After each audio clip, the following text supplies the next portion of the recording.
자, 찾으셨으면 앞에 자막 보셔도 되고요. 제가 읽겠습니다. 이스라엘 자손의 온 회중이 실로에 모여서 거기에 회막을 세웠으며 그 땅은 그들 앞에서 돌아와 정복되었더라. 그러나 이스라엘 자손 중에 그 기업의 분배를 받지 못한 자가 아직도 7지파라. 여호수아가 이스라엘 자손에게 이르되 너희가 너희 조상의 하나님 여호와께서 너희에게 주신 땅을 점령하러 가기를 어느 때까지 지체하겠느냐. 너희는 각 지파에 3사람씩 선정하라. 내가 그들을 보내리니 그들은 일어나서 그 땅에 두루 다니며 그들의 기업에 따라 그 땅을 그려가지고 내게로 돌아올 것이라. 그들이 그 땅을 7부분으로 나누되 유다는 남쪽 자기 지역에 있고 요셉의 족속은 북쪽에 있는 그들 지역에 있으니 그 땅을 7부분으로 그려서 이곳 내게로 가져오라. 그러면 내가 여기서 너희를 위하여 우리 하나님 여호와 앞에서 제비를 뽑으리라. 내 이 사람은 너희 중에 분깃이 없나니 여호와의 제사장 직분이 그들의 기업이 됨이며 각각 루벤과 므낫세 반지파는 요단 저편 동쪽에서 이미 기업을 받았나니 이는 여호와의 종 모세가 그들에게 준 것이니라 하더라. 우리 하나님께 영광의 박수 올려드리겠습니다. 할렐루야. 오늘도 하나님의 귀한 은혜가 저와 여러분 가운데 있기 소망합니다. 오늘 설교의 주제는 예배입니다.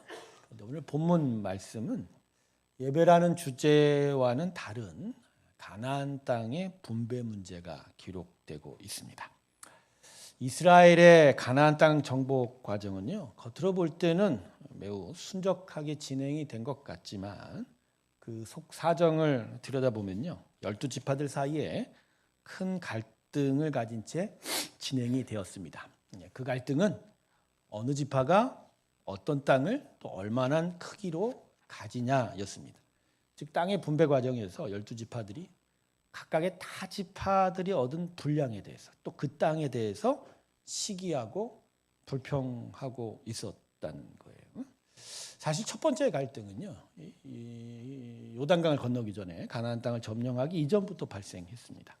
이스라엘 백성이 요단강 동편에 도착을 했을 때 그 동편에 살고 있었던 아모리 족속과 바산 족속을 싸워서 이겼어요. 그래서 이겨서 그들의 땅을 차지하게 되었는데 이때 루벤 지파, 갓 지파, 므낫세 지파의 절반이 이 지역을 요단강 건너가기 전에 미리 우리 땅으로 했으면 좋겠다 이렇게 바라게 되고 결국 이 세 지파가 요단강을 건너기 전에 이 땅을 자신들의 땅으로 미리 배정받게 됩니다. 그러자 9지파 반이 이들 세 지파를 시기하게 돼요. 당연하죠. 이제 요단강을 건너서 험난한 가나안 땅 점령 과정을, 정복 과정을 진행해야 되는데 이 세 지파가 미리 땅을 배정받고 자신들의 정복 과정에 동참하지 않을 것을 우려한 거죠. 저 사람들 아주 편하게 자기 땅 받고 이제 우리는 정말 힘들게 이제 땅을 얻어야 되는 이거 진짜 불공평한 거 아닙니까? 이렇게 시기하고 불평할 수밖에 없었던 거죠. 결국 여호수아가 개입을 하게 돼서 이 세 지파에게 엄히 명령을 합니다. 너희의 가족들, 노인과 아이들은 이 땅에 남아도 좋은데 너희 남성들은 요단강을 건너가야 된다. 그래서 그 정복 과정이 다 끝날 때까지 집으로 돌아오면 안 된다. 열심히 싸워서 다른 지파들 이 땅을 얻는 것들 도와줘야 된다 이렇게 얘기하면서 그 갈등이 수면 밑으로 가라앉게 되지요. 하지만 가나안 땅을 이제 점차 정복해가는 과정에서 또 다른 갈등이 12지파들 사이에 나타나게 됩니다. 그 내용이 바로 오늘 본문에 기록된 내용입니다. 자, 본문 3절 한번 볼까요? 여러분 한번 읽어주셨으면 좋겠습니다. 함께 읽습니다. 시작.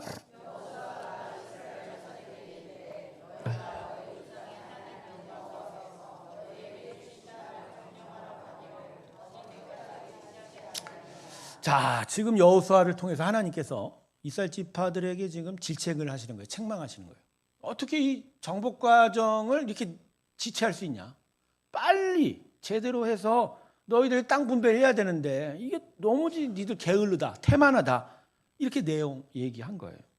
자, 그런데 그러면 왜 이스라엘 백성들이 가나안 땅 정복에 이처럼 책망을 받을 정도로 나태하고 게을러졌냐?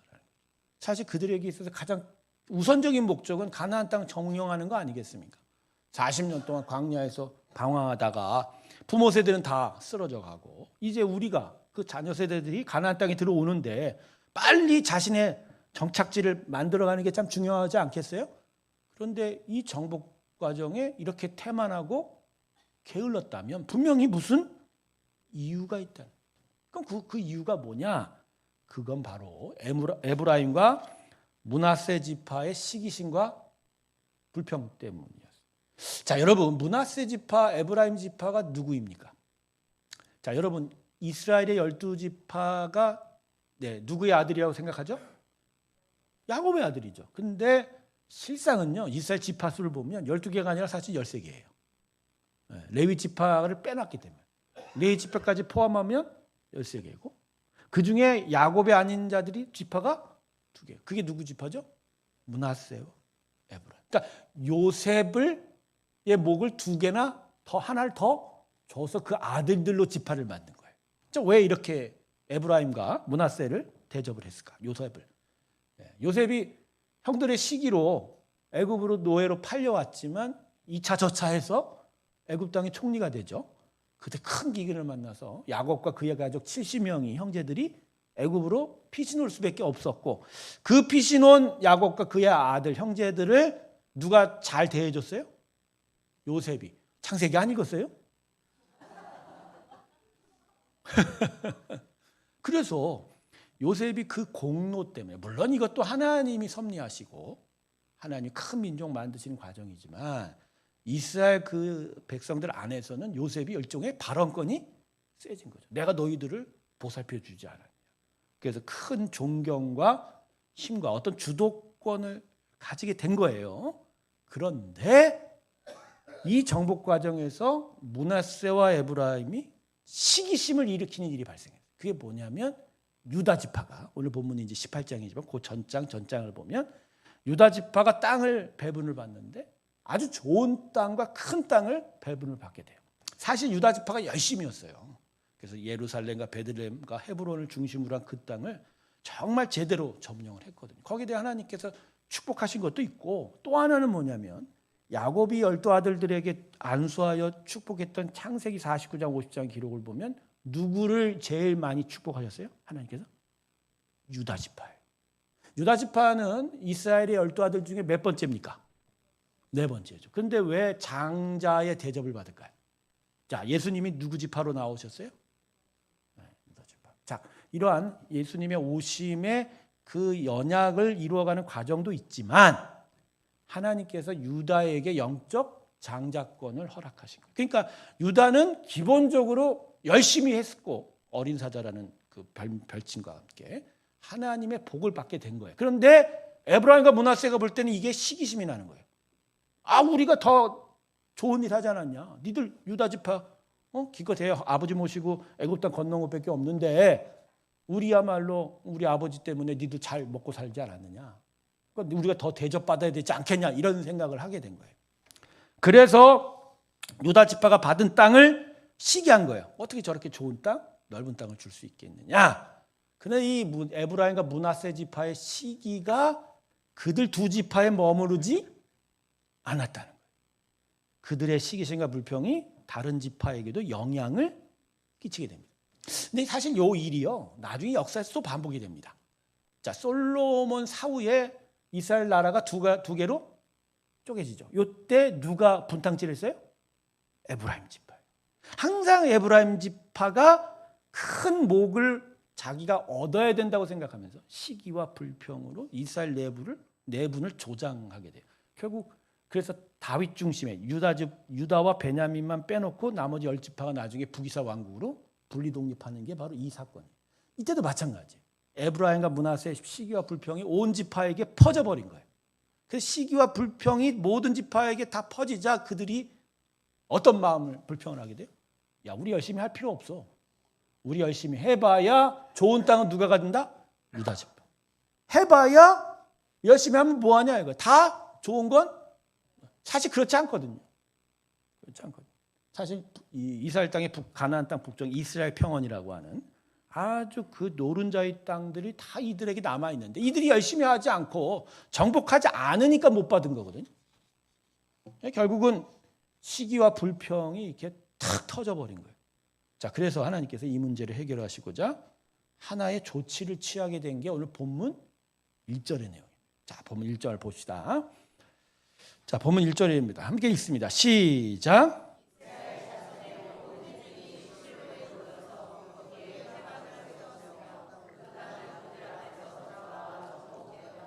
자, 우리 새롭게 설교는 성경 말씀을 잘 안 읽으면 이해가 잘 힘들어요. 왜냐하면 세상 얘기하는 데가 아니라 말씀을 이야기하니까. 성경 말씀 항상 읽으시기 바랍니다. 자, 근데 이제 1절에 지금 뭐라고 얘기했죠? 자, 1절의 말씀 보면 지금 하나님의 성막이 어디에 세워졌다? 근데 이건요, 그때 성막이 세워졌다는 얘기가 아니고 이전에 있던 자리에서 옮겨서 실로로 이전해졌다는 얘기거든요. 그러면 이전에 어디 있었을까? 예, 역사서를 찾아보면 길갈이라는 곳에 있었어요. 길갈. 그리고 길갈에 있던 회막이 요때 어디로 왔다? 실로로. 그럼 길갈이 어디죠? 자, 여러분 보세요. 지금의 한국 지도로 보면 길갈은 부산 지역입니다. 귀퉁이에요. 실로는요, 남한만 보면 대전 지방. 자, 무슨 얘기냐면 처음에 요단강을 넘어 예루살렘 인근의 여리고성을 처음 공격할 때 바로 그 옆이 길갈이었어요. 거기에 있었던 회막인데 점차로 가나안 땅 전체를 정복해가는 과정에서 이 정복한 지역의 중심부가 어디로 바뀌었을까요? 실로 부분으로 바뀌었어요. 그래서 회막을 어디로 옮겼다? 구퉁이에서 가운데로. 자, 그런데 왜 옮기셨냐는 거예요. 왜 옮기셨을까? 자, 지금 제가 여러분에게 자꾸 설명을 드리는 게 뭐죠? 지금 이스라엘 백성들 안에 뭐가 지금 팽배해 있어요? 시기, 불평, 원망. 자, 그것 때문에 지금 하나님께서 뭘 하셨어요? 성막을 옮겨놨어요. 자, 근데 여러분 잘 생각해 보세요. 지금 땅 배분 문제 때문에 지금 하나님께서 옮기신 거잖아요. 문제가 그것 때문이잖아요. 그러면 하나님께서 그 문제의 해결을 어떻게 하셔야 돼요? 유다 땅 받은 걸 좀 잘라내든지, 그래서 이걸 좀 더 얹어주든지, 공평하게 더 많은 땅을 더 배분해 주든지, 이게 맞는 거 아닙니까? 그렇죠? 여러분 부모라고 생각해주세요. 여러분 두 아들한테 떡을 나눠주는데 한 놈한테는 큰 떡 주고 작은 놈한테 작은 떡 줘. 그 작은 놈이 확 불평해요. 왜 맨날 형만 주냐고. 그럼 엄마는 어떻게 해요? 형 거 따 잘라다가 얘 따 넘어가라. 이렇게 하는 게 방식이 아니에요? 근데 지금 하나님 무슨 방식을 쓰는 거예요? 땅의 방식은 전혀 생각 안 해요. 어디에 초점을 맞춰요? 예배예요. 무슨 얘기냐? 이스라엘 백성의 삶의 중심과 근원은 예배인데 그 예배를 통해서 하나님을 제대로 만나지 않고 하나님과의 관계가 헝클어져 있으니까, 뭔가 멀어져 있으니까 거기서부터 이스라엘 백성의 시기와 불평이 나타날 수밖에 없고, 그것 때문에 그들에게 가장 중요한 사명인 이 가나안 땅에 대한 정복도 지연되고 있다. 하나님이 보실 때는 바로 이 부분에 문제가 있다. 그러니 내가 성막을 옮기리라. 내가 너희를 만나는 곳을 너희의 가까운 데로 가리라. 너희 혹시 물리적으로 거리가 멀어져서 너희들 마음도 멀어질까 봐 내가 나와 만나는 자리까지 너희들 가까이로 끌고 올 테니 너희들 뭐 하라고요? 예배해라. 그 예배 가운데 나와의 만남을 제대로 회복하고 나와의 사랑과 나의 공급과 나의 축복을 다시 경험하게 되면 너희에게 이러한 시기와 불평은 나타나지 않을 거라고 이야기합니다. 그러니까 지금 하나님은 결론적으로 이 계속되는 이스라엘 백성들의 시기, 불평, 그리고 가나안 정복이 지체되는 거의 원인을 단순한 욕심, 물리적 환경의 문제가 아니라 어디에 두는 거예요? 하나님과의 만남 문제, 하나님과의 관계 문제로 두었다. 그러니까 하나님께서는 지금 이 오늘 본문 사건의 원인을 환경이 아니라 어디다 두신 거예요? 중심의 문제로 준 거예요. 중심의 문제로 두신 거예요. 그러니까 하나님을 심령에서 만나고 하나님을 예배하지 않으니까 그들에게 당장 뭐가 튀어나온 거예요? 불평이 나온 거예요. 자, 그렇지 않습니다. 자, 하나님과 이스라엘 백성은 왕과 백성의 관계, 아버지와 자녀의 관계, 그죠? 주인과 함께하는 관계. 그러니까 그 관계성으로 맺어진 거예요. 그리고 그 관계 안에 이스라엘은 하나님을 섬기고 하나님이 이스라엘을 축복하고, 그게 전부예요. 그게 바로 그들 안의 만족과 그들 안의 감사의 결. 그러니까 이스라엘은 하나님이 다 책임지시니까 당연히 예배하고 감사할 수밖에 없는 거예요. 근데 하나님이 언제 주시지 않은 적이 없잖아요. 그럼에도 불구하고 이스라엘이 불평하게 된 건 지금 분과 이스라엘이 하나님과의 관계가 잘못됐다. 성도 여러분, 오늘 본문이 이게 이런 이 말씀을 통해서 우리에게 이야기하는 건 바로 예배야말로 우리의 믿음의 삶에서 가장 중요하다는 것을 다시 한번 가르쳐 주고 있는 거예요. 여러분, 성도의 삶에서 무엇보다 예배가 바로 세워져야 됩니다. 그건 그냥 하나님께 절을 한다, 하나님을 섬긴다는 고백이 있다, 이 차원이 아니에요. 그 예배야말로 하나님을 섬기는 백성의 삶의 전부고 그 위에서 신앙의 셈이 드러나게 세워져 가게 되어 있는 거예요. 특별히 만족의 부분에 있어서는 아주 중요합니다. 여러분, 사람에게 만족은요, 원하는 것을 얻고 원하는 자리를 차지하는 것으로 이루어지지 않아요. 이게 중요한 거예요. 아무리 원하는 것을 다 얻어도요, 심령이 하나님으로 채워지지 못하면, 또 하나님과 함께 하신다 하더라도 그분과 만남의 기쁨으로 채워지지 못하면 참된 만족이 이루어질 수 없어요. 없는 거예요. 오히려 다른 것들을 얻지 못하고 심령이 하나님을 받지 못하고 아무것도 되지 못하도 하더라도 심령이 하나님을 제대로 만나고 예배하면 그것만으로도 인생에 가득 채워지는 만족이 나타날 수 있는 거예요. 왜 그럴까요? 사람의 마음이요, 하나님 닮아 만들어졌기 때문에. 그러니까 기본적으로 마음의 작용은 누굴 닮아 만들어진 거예요? 그러니까 하나님이 우리의 마음, 우리의 영혼의 만족의 유일한 원천이에요. 그래서 그 하나님을 만나고 그 하나님을 인하여 기뻐하도록 되어 있어요. 만족하도록 되어 있어요. 그러니까 이 하나님이 없으면 만족이 돼요, 안 돼요? 안 돼요. 안 되는 게 사람의 존재예요. 예, 그게 사람의 존재예요. 제가 시편 23편 말씀을 참 좋아하는데 1절이 뭐라고 그러죠? 여호와는 나의 목자시니 내가 부족함이. 자, 근데 여러분, 이 부족함이 없으리라는 고백이 무슨 뜻일 것 같아요? 물리적으로, 물질적으로, 환경적으로 하나님 다 구비해 주신다? 자, 여러분, 이 고백을 남긴 시인이 누구죠? 시편 23편? 대표적으로 누구의 시예요?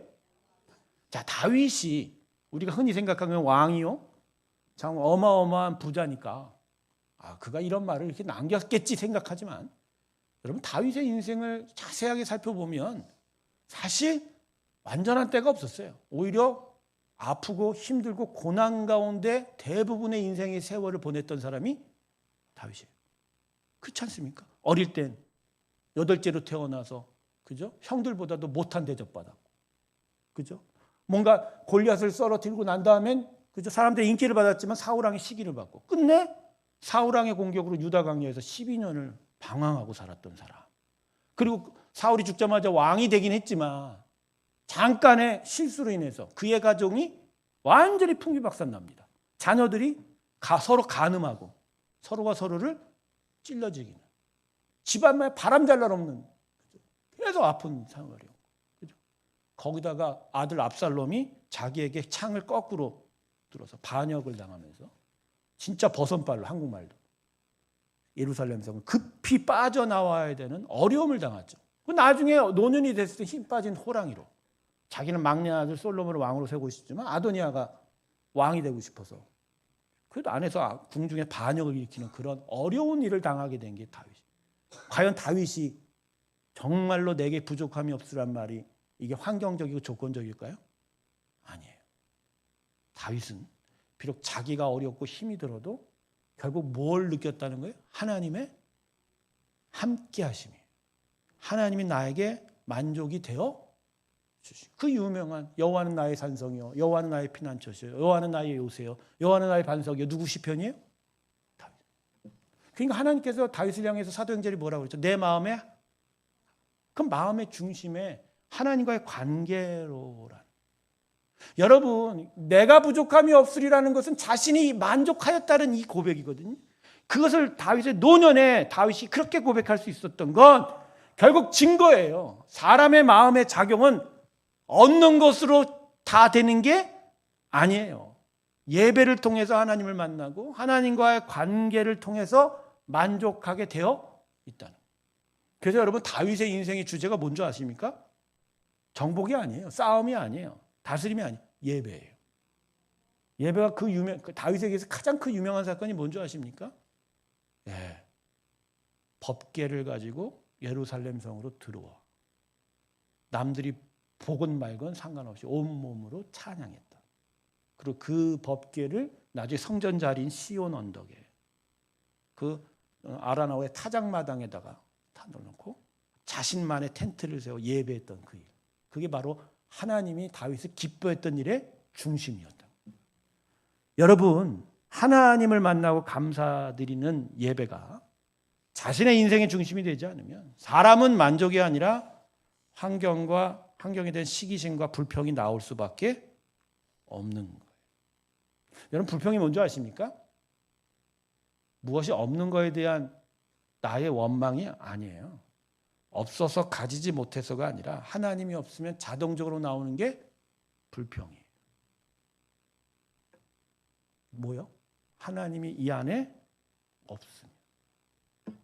아무리 예수 믿는다고 해도, 겉모습 예수 믿는다고 해도요, 마음에 불평이 차오르고 불평의 말이 계속된다는 건 그 심령 안에 지금 무슨 문제가 있어요? 예배의 문제가 있고 하나님과의 관계에 문제가 있는 거예요. 겉보기에는 다 하나님과 잘 이루어지는 것 같고 예배 잘 드리는 것 같지만 그 심령 안에 하나님의 관계, 하나님에 대한 예배가 문제가 있다는. 여러분, 왜 우리는 이 세상이 문제가 있다고 생각합니까? 여러분, 이 세상이 문제 있어. 이 세상 더러워. 왜? 그때 어떤 관점에서 봅니까? 우리는 흔히 죄의 관점에서 봐요. 세상이 죄악으로 가득 차 있고 우리는 좀 더 거룩하니까. 여러분, 그런 말 아예 행위하지 마세요. 왜냐하면 세상이 죄악으로 가득 차 있는 것보다 더 많은 죄악이 우리 안에 있어요. 이거 인정하세요? 우리 거룩하다고요? 우린 거룩하니까 세상을 그렇게 밉보는 거예요? 아니에요, 여러분. 하나님 보시기엔 양쪽 다 똑같아요. 도찐 개찐, 도낀 개낀이라고 하나요? 근데 왜 우리가 세상에 문제가 있다고 얘기하죠? 그 가장 결정적인 차이는 이 세상은 하나님께 대한 예배가 없기 때문이에요. 하나님을 예배하지 않으니까 심령에 참된 만족을 얻을 수가 없고, 만족을 얻지 못하니까 다른 거 어떻게든 채워보려고 하지만 채우면 채우는 즉시 그게 갈증이 나요. 여러분은 바다에 포류할 때 바닷물 마시면 돼요, 안 돼요? 왜 그럴까요? 삼투압 때문에 더 갈증 나요.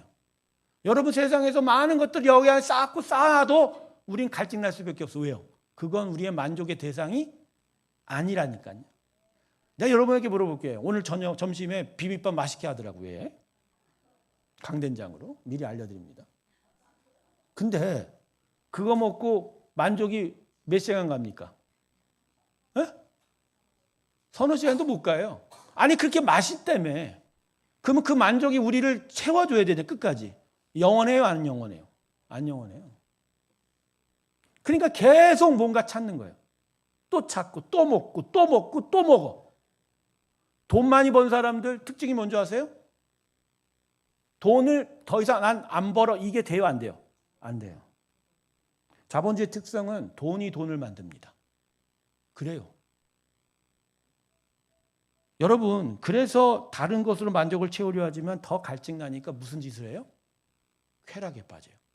일순간 내 만족을 마치 채우는 듯한 일이 나타나요. 그래서 마약을 하고 도박으로 한탕하려고 그래요. 술 한 잔 먹고. 남자도 잘 알 거예요. 술 한 잔 먹으면 갑자기 정신 상태가 어떻게 됩니까? 살짝 핀토가 돌면서 모든 게 만족이 오죠. 근데 그 술 한 잔에 만족이 돼요, 안 돼요? 안 돼요? 저도 마셔봐서 알아요. 그 다음날 아침에 머리 깨면 머리만 아프지. 그런 거예요, 여러분.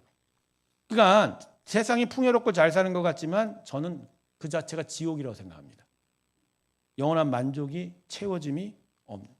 그러니까 지옥과 천국의 차이는 예배 없음과 있음이에요. 예배 없는 것이 지옥이고 예배의 만족과 기쁨이 있는 게 천국인 거예요. 그러니까 우리의 삶의 가장 중요한 부분이 뭐죠? 하나님을 항상 만나야 돼요. 그리고 예배해야 돼요. 해야 돼요. 그리고 그분의 만남과 기쁨이 우리 안에 들어와야 합니다. 할렐루야.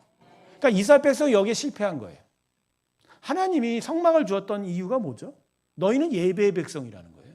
너희는 나와의 관계를 통해서, 나와의 만남을 통해서 너희의 삶이 이루어진다는 거예요. 근데 이스라엘은 지금 어디에 집중한 거예요? 내 손에, 나에게 무엇이 더 쥐어지고 더 많은 것을 얻느냐 안 얻느냐, 이거 갖고 불평을 하게 된 거죠. 성도 여러분, 여러분 지금 삶의 중심이 어디 있는지 보세요. 내가 무엇을 더 얻는 거에 대한 초점이 있으면 여러분 계속 갈증 나고 있을 거예요. 그러나 그게 아닌 나는 정말 하나님을 예배하고 하나님께 감사한다라는 이 심령의 만족이 여러분의 삶의 중심이라면 부족해도 여러분 기쁘게 살 수 있습니다. 그래요, 여러분. 없어도 사는 거예요. 여러분, 예수님이 결국 우리에게 오셨을 때, 우리에게 오심에 가장 큰 축복이 뭔지 아십니까? 임마누엘이에요. 하나님이 우리에게 찾아오셔서 함께 하십니다. 여러분, 임마누엘의 기쁨이야말로 하나님이 인간에게 준 놀라운 기쁨이에요. 죄 가운데 있어서 죄악으로 인해 하나님을 결코 만날 수 없는 우리에게 먼저 찾아오셔서 그분의 빛됨과 그분의 풍성함을 우리에게 주시는 것이 바로 임마누엘이죠. 그러니까 하나님이 우리에게 임마누엘로 오신다는 것 자체가 은혜예요. 이걸로 인해 우리는 이미 인생은 결론 난 거예요. 생각해 보세요. 빛 대신 하나님이 어두움 가운데 오셨는데 어두움이 쓰러지질 않네. 빛 앞에 어둠이 죽지를 않아요. 오늘도 하나님의 거룩한 영광이 이곳에 있지만 우리의 어두운 영은 하나님 앞에서 결코 쓰러지지 않습니다. 오히려 그 빛이 우리의 어두움을 밝혀주는 거예요. 이게 예배의 능력이고 예배의 역사입니다. 할렐루야. 하나님을 만나면 바로 이렇게 되는 거예요. 그게 우리를 향한 하나님의 복인 거예요. 이게 하나님이 우리에게 하시는 임마누엘 축복이죠. 근데 우리는 이것을 관심 없어요. 뭐가 있어요? 내가 여전히 어두워도 더 많이 내 손에 가지는 거예요. 여러분, 가져세요. 얻으세요. 난 여러분 막지 않아요. 근데 중요한 건 뭐죠? 여러분 만족시키지? 결국은 그것 때문에 속상해요. 결국 그것 때문에 아파요. 결국 그것 때문에 힘들어질 거예요. 제가 오늘 또 경험했어요. 속이 좀 별로 안 좋은 상황이었나 봐요. 근데 애찬팀에서 준비하다가 오렌지를 까갖고 이렇게 줬어요. 잠깐 쉬다가 오렌지 3조각을 먹었는데 배가 아파. 그러면서 제가 오늘 설교를 생각해요. 그렇지. 예, 이거 먹는다고 만족이 돼요? 안 되죠. 그 순간에 알았어요. 그냥 입맛 잠깐 오게 먹으면 됐죠. 그 정도. 근데 그것으로 나의 참된 만족과 기쁨이 들어오냐? 그건 아니라. 여러분, 하나님의 용서하심과 하나님의 사랑, 그 은혜의 그 충만함이야말로 우리 영혼의 마음의 작용의 만족의 유일한 원천이에요. 그게 없으면 결국 갈증나고 배고픈 인생이 되는 거죠. 사랑하는 성도 여러분, 그래서 무엇보다 우리 삶에 예배가 견고히 세워져야 돼요. 이건 공예배 순서 형식 얘기하는 게 아니라 우리 일상에 하나님을 만나고 하나님과 관계 맺는 일이 무엇보다 중요한 거예요. 저는 그런 점에서 주일 예배가 우리 성도들에게 온전하게 세워지길 주님의 이름으로 축원합니다. 사실 이게 거꾸로 된 거예요. 일상의 삶에서 하나님을 충만히 만난 그 삶의 결과가 주일이에요. 주일에 부활의 기쁨을 가지고 일상에 나가서 열심히 살아가기도 하지만 또 일상에서 정말 부활의 기쁨과 하나님의 놀라운 은혜의 생명을 경험하면서 함께 한 몸으로 공동체로 예배드리는 게 주일 예배죠. 그런데 우리는 주일 예배가 전부인 줄 알고 공예배가 형식과 외양으로만 드리면 되는 줄 알고 그냥 그거 하나로 우리의 예배는 그냥 중도 포기되는 거예요. 여러분, 이러니까 우리 마음속 우리가 항상 사람들한테 말드리죠. 어리석은 자들이 이런 얘기하죠. 마음으로 드리는 예배가 중요하지 왜 주일 예배, 주중 공예배에 신경 쓰냐고. 이런 햇소리에 귀 기울이지 않으시길 주님의 축원합니다. 사람은요, 자기 마음을 스스로 다스릴 수 있는 존재가 결코 아니에요. 그나마 하나님의 은혜 안에서 조금이라도 자신을 다스리는 존재가 믿는 사람이에요. 오늘 여러분 이 자리에 온 거 그거 하나님이 은혜 안에서 여러분을 훈련시킨 결과지 우리 스스로가 하나님께 찾아올 수 있나요? 못 나와요. 때 되면 놀러 가는데. 그렇지 않아요? 여러분 벚꽃이 뭐 화려하게 필 때 그것을 가서 내가 직접 눈으로 봐야지가 우선이에요? 아니면 내가 하나님을 예배하는 게 우선일까요?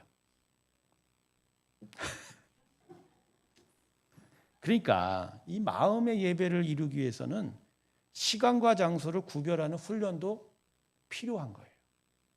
그죠? 여러분 진짜 마음의 진실된 고백이라는 게 뭐로 판가름나요? 내 입술로 진짜 예수님 믿습니다라는 거 그냥 말로만 하면 다 돼요? 다 돼요? 은행에서는 내가 빚 갚겠습니다 그러면 믿어줘요, 안 믿어줘요? 뭘 요구해요? 담보 요구하죠, 담보.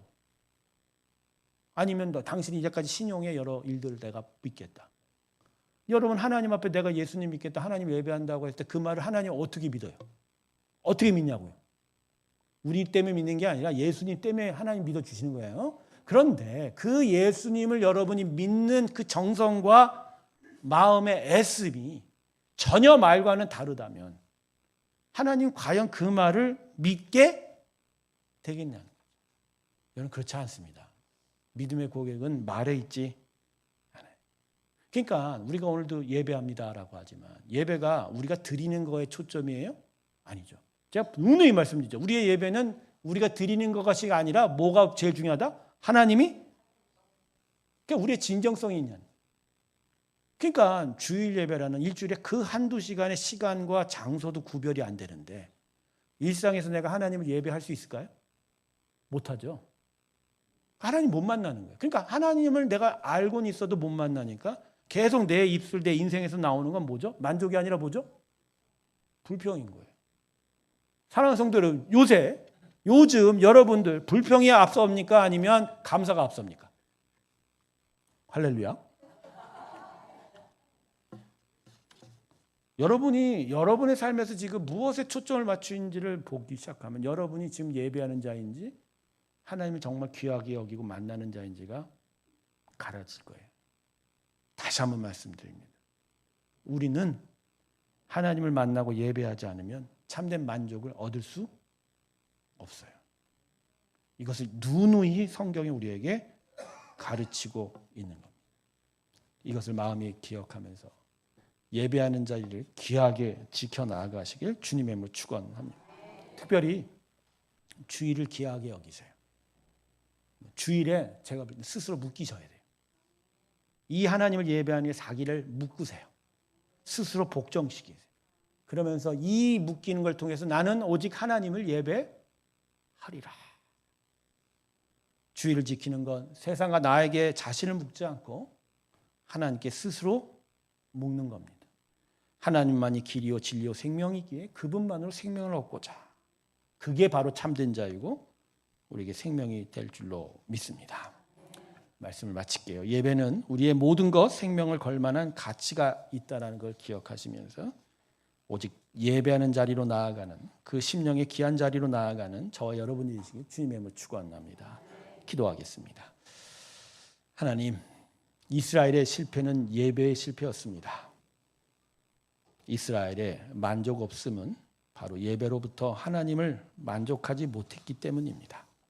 하나님, 이들의 일들을 반면교사 삼아 우리의 삶에 참된 예배가 있기를 원하고 우리의 마음, 우리의 영혼의 자리에 하나님과 함께하는 귀한 일이 있기를 소망합니다.